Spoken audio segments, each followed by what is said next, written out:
All right. So this is the first edition of this podcast. So the goal of this podcast is to sort of just talk about our out of theater reactions to some of our favorite films coming out this year, and possibly many more years come. We'll see how it goes. So this is the first one. By the way, my name is Samuel, and I'm very glad to meet you guys. And right beside me, I have. Samuel. I know where both names are Samuel, but I guess you could call me Samuel Taylor. I'm I would say, independent filmmaker here in St. Albert, which is in Alberta, Canada. I have done some indie work, nothing on like union sets, but just doing stuff on my own for the most part. All right. Okay, and today we're talking about Project Hail Mary. There's been a lot of hype about this movie coming out. We had initially heard lots of good things about it, and then we saw the Rotten Tomatoes scores, and then we've been really. This has been on our radar for a long time. The book is beloved. I haven't read the book myself. I'm not sure if my uh, co I have co lead not. here have you haven't. No, I didn't even know it was written by Andy Weir, who did Oh, The okay. Martian. Oh, okay. So yeah, so none of us have read the book, so we went into this very blind, and we just want to give our initial thoughts, just walking out of theater. So um, without further ado, I'm gonna give the floor to you, Sam. What did you think? Overall, I did enjoy this movie. I'm gonna emphasize the enjoy part because there are some things of the movie that I didn't quite like, but I did love the way it was shot and I did love the practical effects. I understand why this movie has a score on Rotten Tomatoes. Ty, right? I didn't actually check. I saw it was in the high 90s Oh, percentile, that like does make sense. Yes. 95, 97 or something. I think this is a good another great film by Chris Lord and Phil Miller. No, I'm sorry, I'm getting the names mixed up. Phil Lord and Chris Miller. Thank you. Okay. It's been a while since I've seen a live action movie made by them, so I'm Okay. getting their names mixed up. Anyway, so seeing them do something that's different than what they usually do is something that I actually think is really cool, because the last live action movie they did was, if I'm not mistaken, was one of the 21st Street movies, right? 22 Jump Street? Is I don't think I saw the last movie. It's been a while. I Right. know the last movie I saw from them was Across the Spider-Verse. I haven't Right. seen anything from them in a while. But mostly it's animation. So seeing them do something that's live action again is quite cool, especially for something with the DOP of Greg Fraser behind it. So that was pretty cool. Other than that, I felt like the pacing of the movie could have been better. It is a long movie, so that's for sure. It was about 2 hours and maybe 30 minutes. I did think it ran on a bit too long, and think I I mean, I loved Ryan Gosling's performance. It was very good, but did I think it was the best movie in his career? I don't think so. I do think for science fiction, I still hold Blade Runner 2049 really high on my list. And me and Sam were talking about this beforehand, and we still think that 2049 is probably his better performance. I'm gonna give it to you. Yeah, so I sort of shared a lot of the same sentiments as you regarding this film. I found it really long. I felt like there was so many endings to this film. Like at some point I thought it would end, and then it will keep going.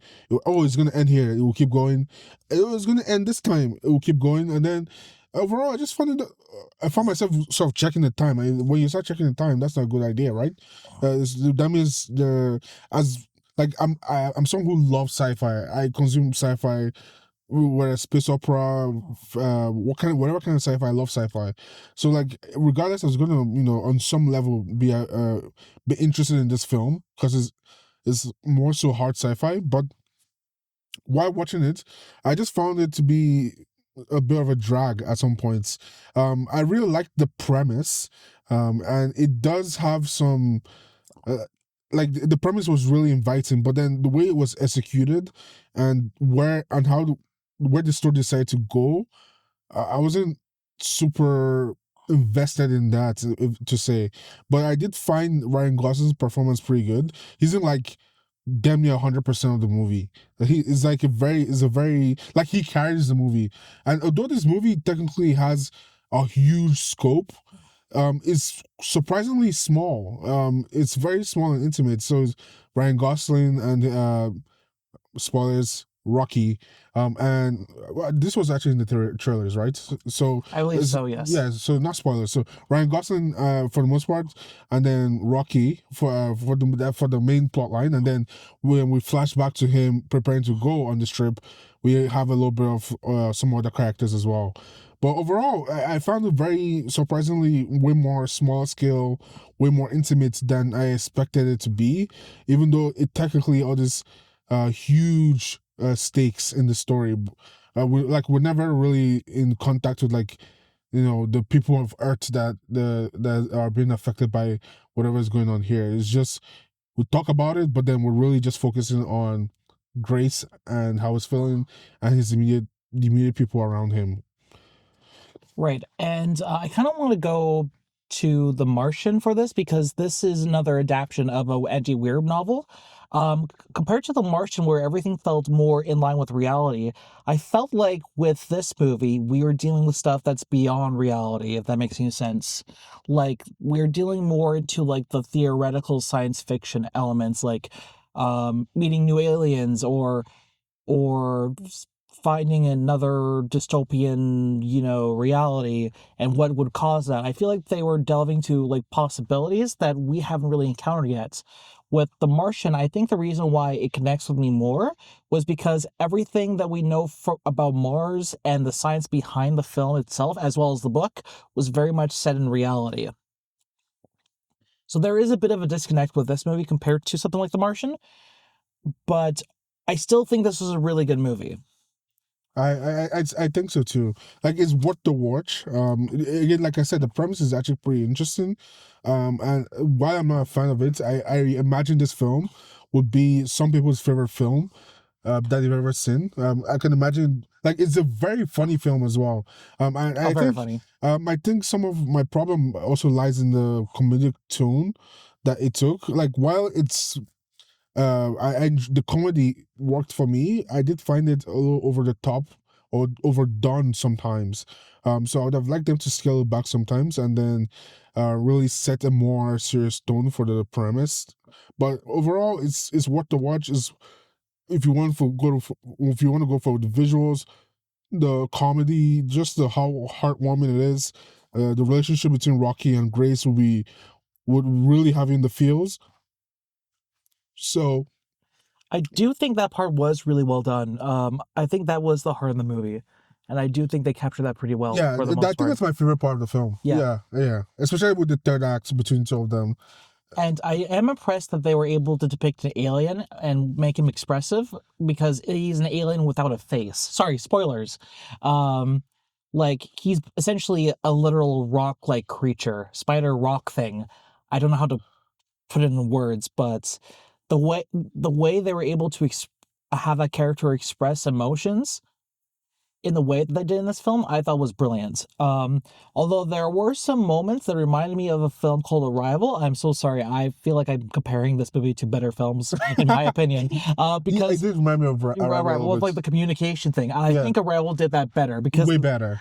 in Arrival that movie focused on communication, and I feel like in this movie they kind of glossed over that quickly. Like at one point he's like, "Oh, we need to learn to communicate," and then he does like he grabs his laptop and they start saying words, and then 6 scenes later they have they're fluent. Yeah, They're they have communicating inside with each jokes other. and inside words between them now. While with Arrival, they spent the whole movie essentially learning the alien language, and that was sort of part of the plot. Yeah, that was a source of tension for the plot.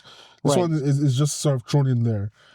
Yeah, so um, also beyond just stuff to do with the story, even like some of the technical aspects, like the visuals, I was very surprised to hear that this was shot by Greg Fraser, and comparing to like his work on Dune or like the Batman, I'm just like this is nowhere near It, like his it it capabilities. felt very run and gun, which I think was an aesthetic choice, but at the Yeah, same time, it's not quite the best of that version that he could have gotten. yes, like there are Hmm. films that he's done that look a lot better. Yeah, a lot better. Yeah, There's and some of the technical VFX as well. did it annoy you with the amount of vertical shots were in that The movie? canted angles. Yeah, like I that thought it drove me was nuts. yeah. Like, Why you do it every single time? And yeah, then they'll rotate the camera around. I'm like, okay, this gimmick is done. right, but Just put it on the floor and let's watch. I'm okay with it once, but this movie did like I kid you not, like 4, maybe 5 times. Way more than that. Really? Close to 10. They keep Yeah, you doing know what? it. Yeah, I agree. I agree. Overdone. They abused the canted angle in this film. And here's the thing, it's not for things like space. It's for like things where the people are like walking on like Earth and just plain normal stuff. Yeah. And it's the camera's vertical for whatever reason. I have no idea what No was idea going on with that. yeah. Going on with that. I thought that was very, very obnoxious on the filmmaker's part. And it's not like the tilt the angle from like Brian De Palma films like Mission Impossible. This was like absolutely vertical. Vertical, Like yeah. the camera was Felt like I'm watching TikTok sometimes. yeah, exactly. It was so off putting. We're complaining, but like the film is still pretty good. Oh yeah, very good. But yeah, it's just these are just some of our gripes with the technical points. And like I was gonna mention, the VFX surprisingly felt cheap. I'm not sure what the budget for this film was, but when I was looking, especially the parts that were in the second act, you could tell they were skipping out on the money a little bit. So Which part, out of curiosity? So like there were in the second act there'll be like lots of interior scenes, and then they'll cut to shots of the spaceships in space, and those parts felt very cheap. Like there was a joke where he will move his ship and then the ship will move again. That part just felt unnaturally fake to me. It just I was looking, I was like, I'm looking at a green screen. Even some of the parts where Ryan Gosling was looking like he was moving through, was in anti gravity. It looked like he was just floating on the side, and then they put the green screen on after he was done being controlled by a rig or something. Fair enough. I do have a counter argument though, except for maybe the Ryan Gosling bits. But I feel like the reason why we might notice this more is because we've seen outer space scenes done better. The first movie that comes to mind is, again, sorry for comparing it to other movies that I think are better, Interstellar. Exactly. Right. I literally couldn't stop thinking of Interstellar when it came to the scenes. Right, because in Interstellar they actually use practical models, and when we see something that's like CGI, it doesn't look as good. Yeah. Like at all. Yeah, I just it was just for me it took me out a little bit sometimes. I was just like, yeah, the visuals could have been better. Although I did find the use of lighting very, very, very well done. Well, Like it's the use Greg of lighting, Fraser. yeah, well, great for yeah. The lighting is exquisite. That's for sure. Um, I can't point out production design because like there's barely not that there's barely any. It's just not a standout. Oh no, I think the production design was there, especially for the actual ship. Like For the actual ship, yes, like but like because the art scenes, and maybe even I would say I think the lab is a production design, pretty good production design. You know, sorry, I don't mean to. Anyway, go continue. yeah. I was gonna say. I'm being sure there's production design, but it didn't stand out to me. But It felt pretty normal, right? Yeah, it felt pretty normal. Yeah, it felt like they got a couple of nice buildings, and like, yeah, let's go shoot here. Yeah, but overall, I thought the production design was not really a standout, but yeah, especially, but the thing that did stand out to me was the use of lighting, very well done, very creative. There's some scenes I can even think of right now in my mind where Grace is sort of there's a transition scene where the light sort of goes out from left to right, and then it goes face to black, and then the way it cut introduces the next scene was very creative.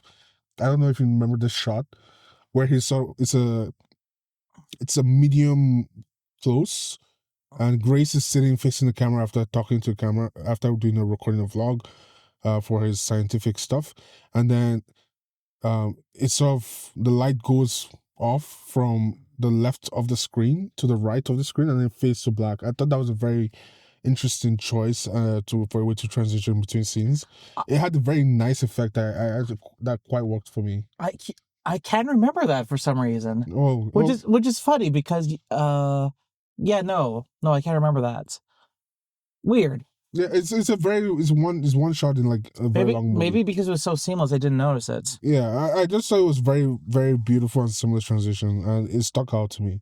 But yeah, overall, initially when I heard how good this movie was, I was thinking this movie will make it to like 500 million, but like honestly, after seeing this film, I don't think it'll have enough.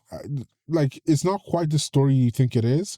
While some people may love it, I don't think it was gonna be like a very it's not gonna be like a super crowd pleaser. So I think it will make maybe between half of that, half of 500, so like 250 and 300 overall. That's my opinion. What do you think? Fair enough. I do think the pacing would keep people from wanting to watch this movie all the way through.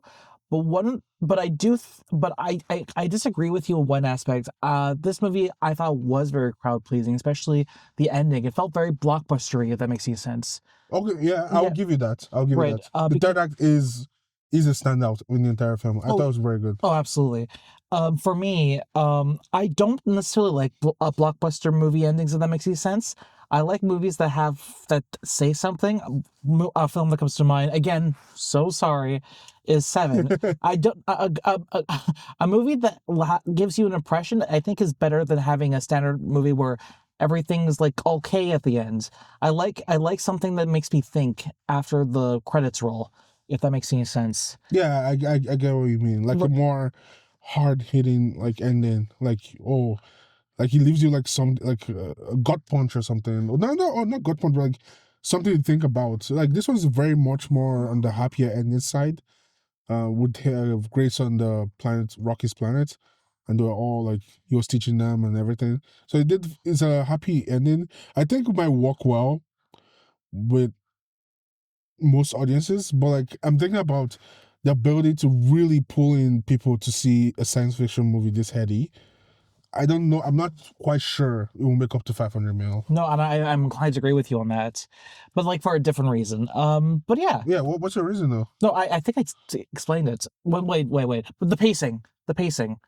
Okay. Yes, like I feel like if it's like Avatar, for instance, like the first one, the movie, you can say whatever you want about that film. You can't disagree. That movie is very well paced, Yeah, it is. and people went out to see that in droves and repeat viewings for this. I can't see myself rewatching this movie multiple times in the theater. Exactly. I'm not sure if I might go see it again, but I don't think I'm going to see more than 2 times. Yeah. Yeah. So is there anything else you wanted to add about the so far? I did like the practical effects used for Rocky. I thought that was really good. Okay. Yeah, I like that too. I like the puppetry that was used. I can't really think of anything else. Sorry, I just had a repair. We were literally doing a podcast in a vehicle right after the movie. Um, hopefully the audio sounds good. I think it does. I did record something a while ago in a vehicle, and this, because of the cushioning of the vehicle, I guess it makes it sound quite clear, but I'm hoping that's the case here. I don't have my headphones on me, so I can't say for certain. Anyway, um yeah, no, I think that is about it. Okay, so overall, what would you rate this film, Project Hail Mary? What would you rate it out of 5? I'm not a huge fan of ratings, but if I were to rate it something like out of 10 or 5, or out of like 5 star, I mean, out of, sorry, let me rephrase. If I were to rate it 1 out of 10 stars, I would probably rate it maybe 7.5. Okay. That's roughly where I'll put it to, like a 3.5 out Yeah. of 5. Yeah. Yeah, I think that's right about it. It's not quite a 4 for me. I wouldn't say, because it's such an interesting sci-fi, I won't disrespect it enough to give it 3. So Yeah, it's no. 3.5 feels right. I don't think it deserves a 3. I think it is better. It has a lot of really good production built a value put into it, and it's really well directed and it's very well acted. It just doesn't reach the same heights as other science fiction movies we've seen before. Yeah, exactly. Yeah. It's a little above the middle of the pack, but it's not quite at the top.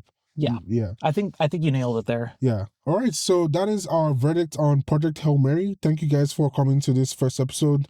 We're still getting, this is our first time, so we made probably a lot of mistakes, maybe talking over each other. We'll get down the science of how to do this as we go forward. But thank you guys for coming, and we'll see you guys on the next episode.